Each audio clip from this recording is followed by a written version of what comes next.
네, 글로벌 이슈 플러스 들어왔습니다. 오늘 이 시간에는 글로벌 증시의 어떤 수급 흐름에 대해서 한번 체크를 해보려고 합니다. 중동 이슈를 제외하고 나서라도 최근에 사실 미국에서 투자 자금들이 많이 비미국 쪽으로, 특히 신흥국 쪽으로 많이 흘러들어 오고 있고 나가고 있는 그런 모습들이 관측이 되고 있는데요. 이와 관련해서 미중산업경제연구소 조용찬 소장과 얘기 나눠보도록 하겠습니다. 안녕하십니까? 예, 안녕하십니까? 네, 반갑습니다.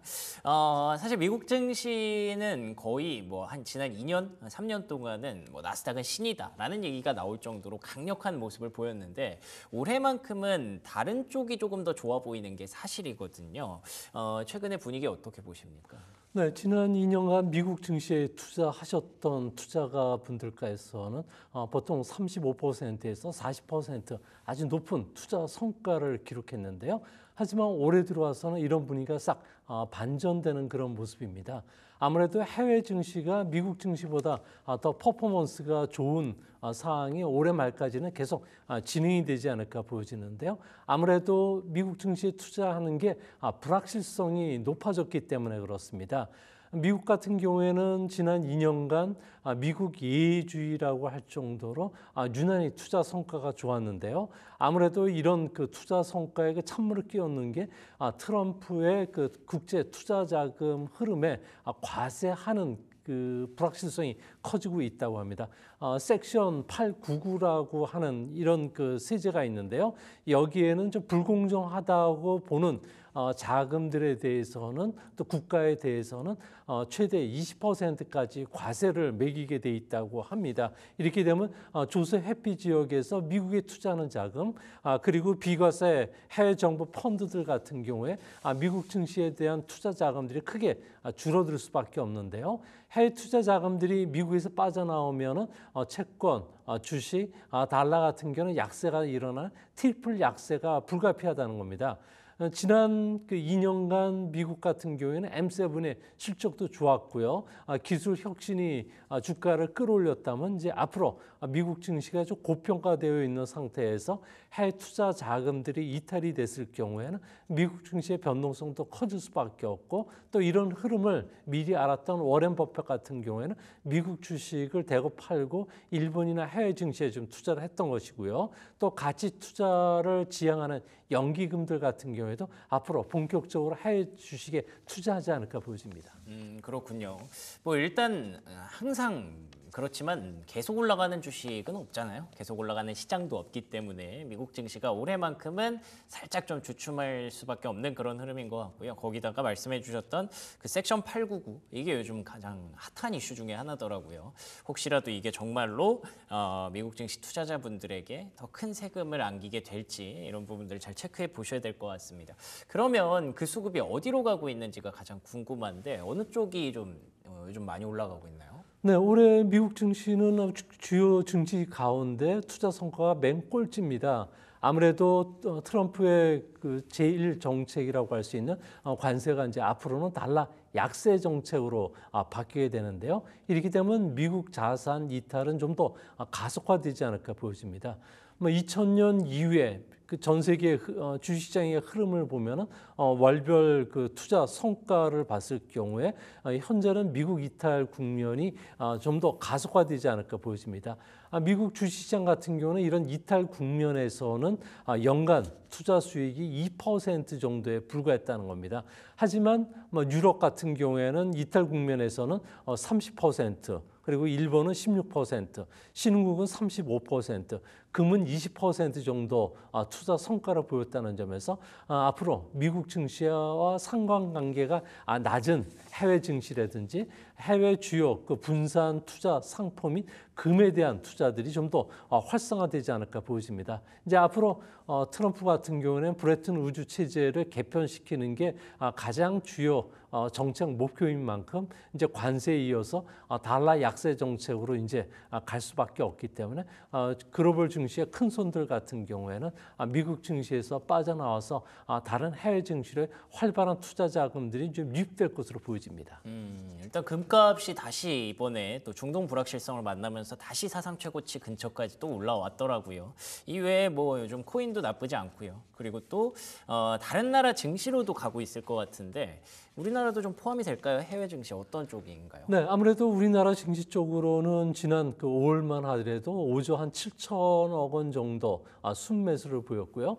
현재 글로벌 증시에서도 가장 활발한 증시가 인도나 브라질 그리고 베트남 뭐 이런 나라들이 주요 타겟이 되는 것으로 보여집니다.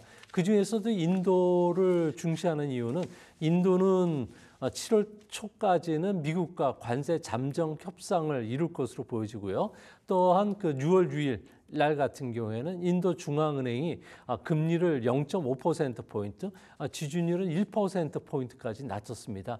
파키스탄과 전쟁에 따른 경제적 충격을 완화시켜주기 위한 조치로 보여지는데요. 이런 금리 인하가 인도의 주식시장 같은 경우에는 안전자산에서 위험자산의 자금 이동이 빨라지기 때문에 주식시장을 좀 끌어올리지 않을까 생각이 됩니다. 그 중에서도 인도의 그 투신의 그 자산 운영 규모가 무려 1,100조 원 정도 규모에 달하는데 이 규모가 과거 10년간 6배 정도로 확대될 정도로 인도 주식시장 같은 경우에는 탄탄한 자금이 유입되고 있다는 겁니다.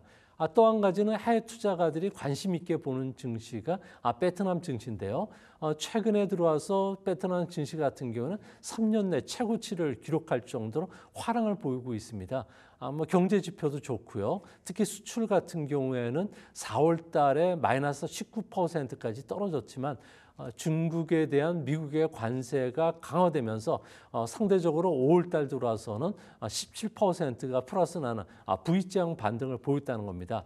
특히 베트남 증시 같은 경우에는 주식시장의 그 개인들의 계좌 수가 5월 말 기준으로 해서 1천만 계좌가 넘었는데요. 베트남의 인구의 10%가 주식 투자를 하고 있기 때문에 주가 상승은 또 자금 선순환을 불러오면서 기업들의 투자 확대라는 선순환 구조를 갖고 온다는 점에서 베트남 증시도 눈여겨서 보셔야 될 증시가 되지 않을까 생각이 됩니다. 그렇군요.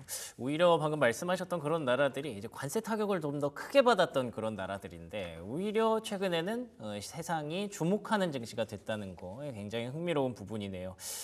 그 중에 또 하나가 원래는 또 반도체가 있지 않았습니까? 뭐 반도체 관세가 좀 앞으로도 부여될 수 있다라는 얘기도 있습니다만 최근에 국내 증시 쪽으로 외국인 매수세가 유입되고 있는 건 다시 한번 또 삼성전자가 6만 전자를 올라가는 그런 그림까지 보였고 반도체에 대해서 좀 긍정적으로 볼 수 있을 것 같은데 어떻게 보십니까? 네, 필라델피아 반도체 지수 같은 경우는 작년 7월 달에 그 최고치를 기록했고요.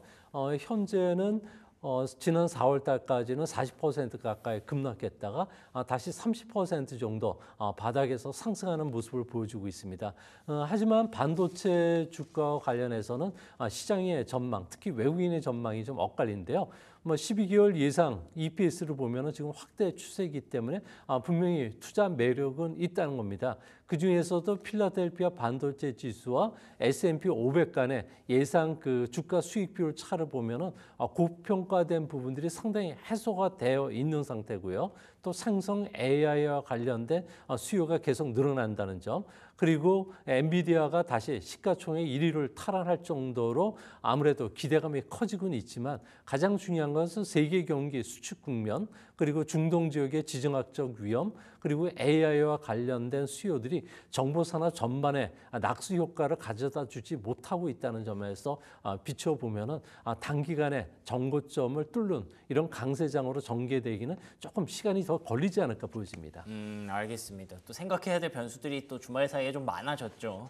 중동 얘기 잠시 후에 한번 나눠보도록 하고요. 그래도 AI가 좀 긍정적으로 볼 수 있을 것 같은데 AI 붐에 따라서 좀 탄력을 더 받을 가능성은 배제할 수 없을까요? 네, 그 1분기 반도체 매출과 관련해서는 무려 18% 정도 증가를 했는데요.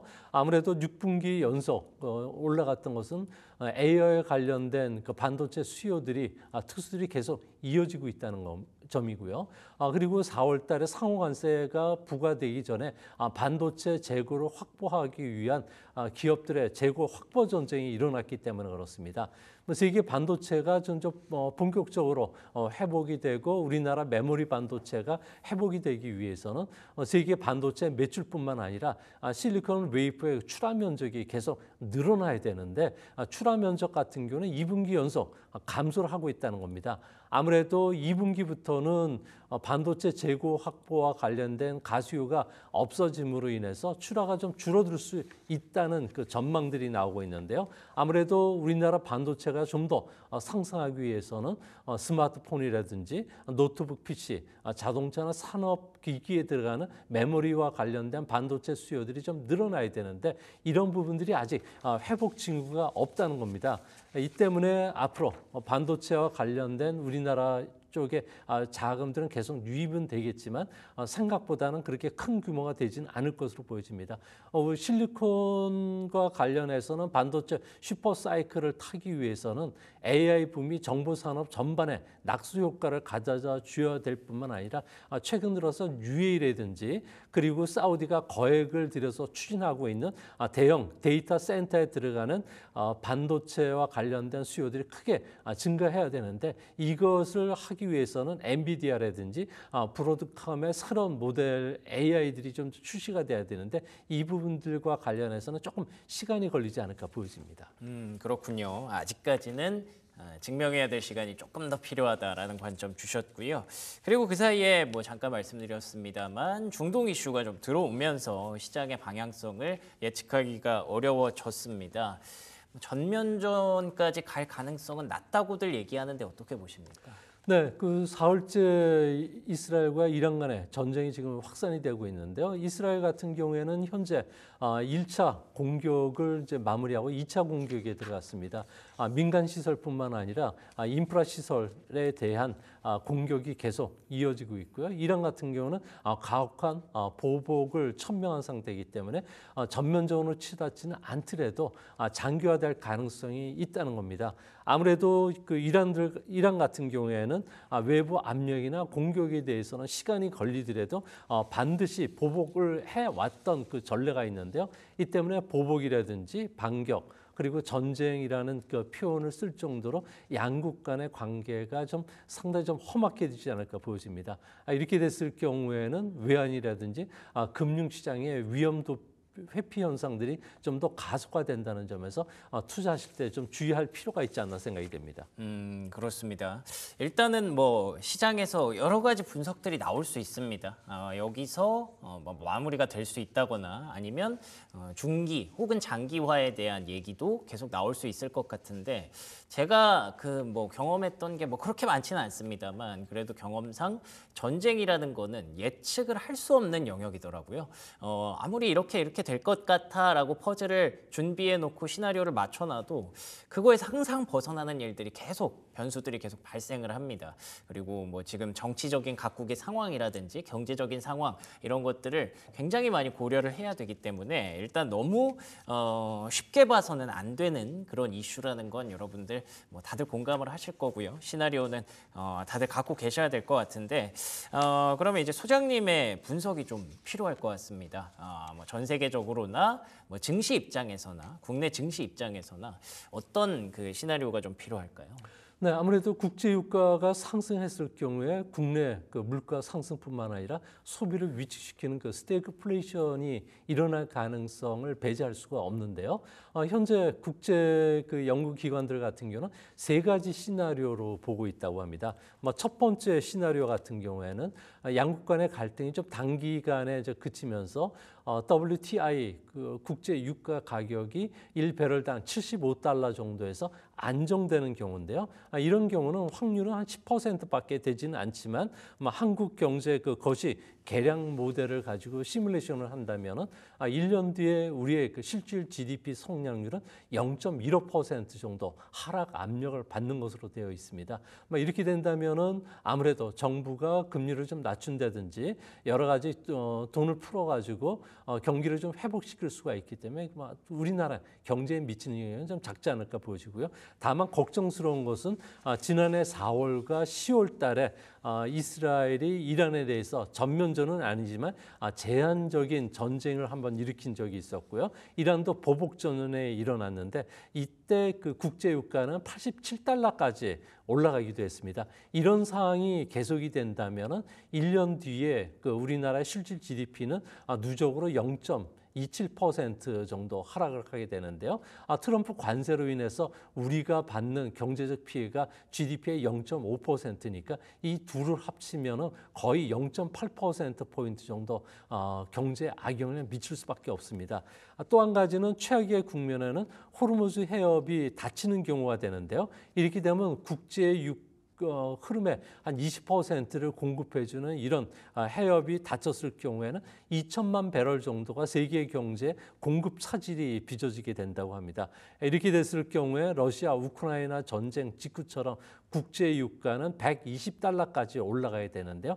이렇게 되면 우리나라의 실질 GDP 성장률은 마이너스 0.7% 가까이 떨어지게 됩니다.